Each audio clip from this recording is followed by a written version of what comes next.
या फिर इसको तैयारी करनी चाहिए।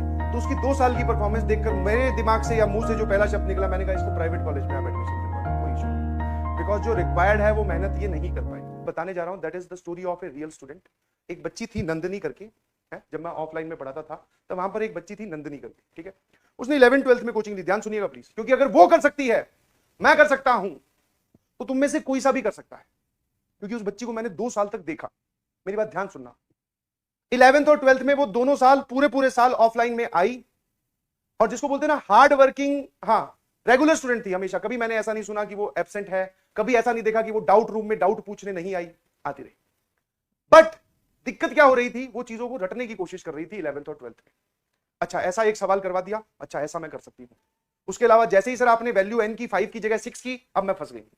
तो उस टाइप की मेंटेलिटी के साथ वो कर रही थी काम 2 सालों तक, ठीक है। हाँ, और मैं नहीं पढ़ा रहा था उसको, कोई और टीचर पढ़ा रहे थे, क्योंकि वो डाउट पूछने जनरली मेरे पास आ जाती थी, ठीक है। इस वजह से तो मेरा उसका 1-2 बार इंटरेक्शन हुआ, तो मैंने देखा कि वो जो डाउट पूछ रही है वो बहुत ही बेसिक पूछ रही है। बहुत ही बेसिक मतलब कि जिसने नोट्स नहीं पढ़े हो फिर वो सवाल ऐसे पूछे कि एनसीआर का फॉर्मूला सर आपने आइडेंटिकल चीजों पे क्यों नहीं लगाया। ये तो बहुत बेसिक है, एनसीआर का फॉर्मूला आइडेंटिकल पे नहीं लगता, समझ में आया। तो मैंने उन 2 सालों में भी उसको यही बोला कि बेटा नोट्स पढ़ाई करो, नोट्स को बार बार रिवाइज करो, नोट्स पे ध्यान दो, आप सवालों की तरफ मत भागें। पहले आपको अपने कॉन्सेप्ट क्लियर करने होंगे, आपको पता होना चाहिए कि ये वाली चीज यहां लगती है और ये वाली चीज यहां नहीं लगती है, विद लॉजिक, तभी आप आगे सवालों पे जा सकते हो। आपको अभी पता ही नहीं है कि क्या करना है और आप लगे हुए हो, तो जवाब गलत ही आएगा, और अगर सही आ रहा है तो आपका तुक्का फिट बैठ रहा है, और तुक्के के बेसिस पर जेईई मेंस और एडवांस क्लियर होता, मैंने तो आज तक कभी नहीं देखा, समझ में आया। तो वो 2 साल तक रही, कोई रिजल्ट नहीं आया, रैंक भी लाखों में आई। अगली साल जब ड्रॉप करने की बारी आई, तो फिर से उसके पेरेंट्स आए, बोले कि सर हमने 2 साल यहीं पढ़ाया था इसको, इसका कुछ हुआ नहीं, आप क्या बोलते हो कि इसको प्राइवेट कॉलेज में डाल देना चाहिए या फिर इसको तैयारी करनी चाहिए। तो उसकी 2 साल की परफॉर्मेंस देखकर मेरे दिमाग से या मुंह से जो पहला शब्द निकला, मैंने कहा इसको प्राइवेट कॉलेज में आप एडमिशन दिलवा दो, कोई इशू नहीं, बिकॉज जो रिक्वायर्ड है वो मेहनत ये नहीं कर पाई, या फिर ये उस लाइन पे नहीं सोच रही है, हम इसको समझा रहे हैं बार बार। तो वो वहीं बैठी थी, शायद उसको ये बात बुरी लगी या चुप गई या पता नहीं, तो उसने मुझे बोला, और बड़े स्ट्रॉन्ग कॉन्फिडेंस में बोला। जब कोई इंसान कॉन्फिडेंस में बोलता है तो उसकी आवाज में एक बोलते हैं ना कड़कपन होता है। बोले सर मैं कर लूंगी। मैंने कहा बेटा सेम फॉर्मूलाज हैं, सेम कॉन्सेप्ट हैं, सेम थ्योरी है, फिर से पढ़ाएंगे, बट पढ़ना आपको है। बोली सर डन। और उसने मेरे से सीरियस होकर पूछा कि what is the change that you want to see in me, मतलब आप क्या चाहते हो कि मैं इस तरीके से पढ़ूं, जैसा आप बोल दोगे वैसा ही करूंगी। मैंने कहा ठीक है भाई, जैसा सबको ज्ञान दिया जाता है वैसा भी उसको दिया, बट मेरे दिमाग में 100% डाउट था। मैंने तो उसके पेरेंट्स को भी बोला, मैं मत आप ड्रॉप करवाइए, इसको बढ़िया किसी प्राइवेट कॉलेज में एडमिशन दिलवा दो। पर वो नहीं मानी, उसकी जिद थी कि यहां करना है। फ्रॉम डे 1 इस बार मैं पढ़ा रहा था। अच्छा मेरे पढ़ाने से और किसी और के पढ़ाने से कुछ इसका लॉजिक नहीं है, सेम सामने वाले की मेहनत पे डिपेंड करता है, ठीक है। तो इस बार वो मेरे ही बैच में थी। तो अब मुझे पता था कि ये डाउट जब पूछेगी तो मैं इसको तुरंत नोट्स पे ले जा सकता हूं। इसने ऐसे पूछा कि सर ये वाला सवाल नहीं सॉल्व हुआ, तो मैं तुरंत बोलूंगा कि तेरे से वो वाला सवाल सॉल्व हुआ था क्लास में, समझ में आया था? बोले हाँ सर, तो ये वही तो सवाल है, बस डाटा ही तो चेंज किया, समझ में आया। तो वो through out the session hard working रही, क्योंकि वो हार्ड वर्किंग और सिंसियर पहले भी थी, ठीक है। क्लास ना मिस करना, रेगुलरली आना, नोट्स बनाना, ये सब आदतें उसमें पहले भी थी। अब सिर्फ उसने एक छोटा सा चेंज किया, दैट इज कि अपनी नोट में लिखी हुई बातों को सीरियसली समझकर फिर सवालों पे जाना। दिमाग बंद करके सवालों पे जाना नहीं, अच्छा हाँ सर पढ़ लिया चलो सवाल करते हैं, नहीं जी, इससे तो आप डिमोटिवेट होंगे। समझ पा रहे हो कि नहीं समझ पा रहे, है ना।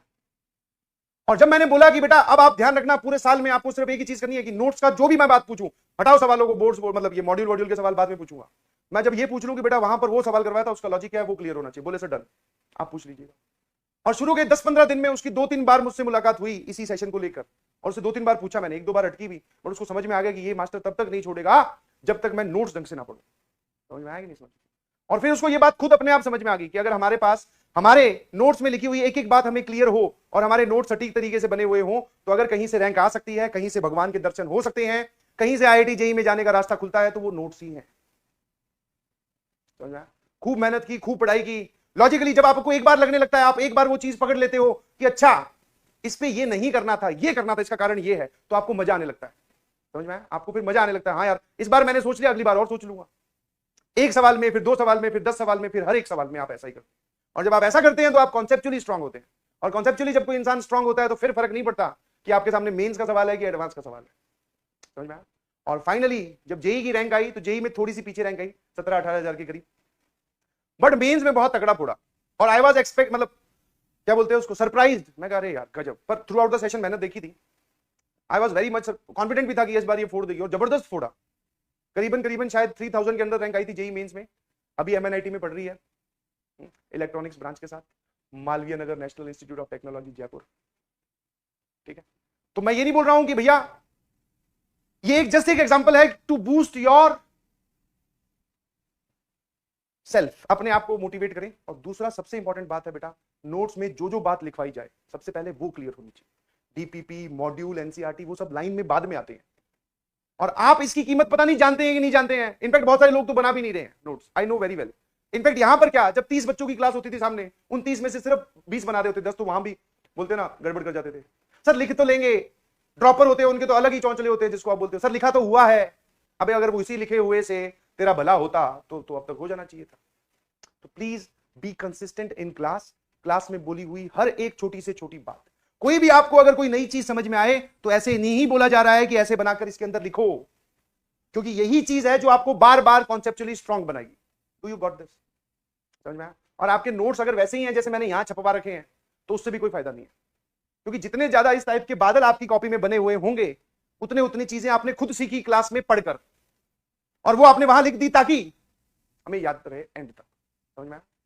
हाँ, शाम को जब आप रिवाइज करने बैठो तो चाहे नोट्स बनाओ या रिवाइज करने बैठो तो ये सब लिखा करो उसमें, आज ऐसा बोला था, बिकॉज आज बताई हुई बात शाम तक कोई नहीं भूलता, आज बताई हुई बात 10 दिन बाद में हर कोई भूल जाएगा। बट सर मुद्दा तो 10 दिन का है ही नहीं, हमें तो जेई मेंस देना है, जेई एडवांस देना है आज से करीबन करीबन 1 साल या 1.5 साल के बाद। समझ पा रहे हो? तो तब तक कैसे याद रहेगी जब तुम्हें आज वाली बात 2 दिन बाद तक नहीं याद रहती? तो लिखिए अपने नोट्स। क्या मेरी बात समझ गए?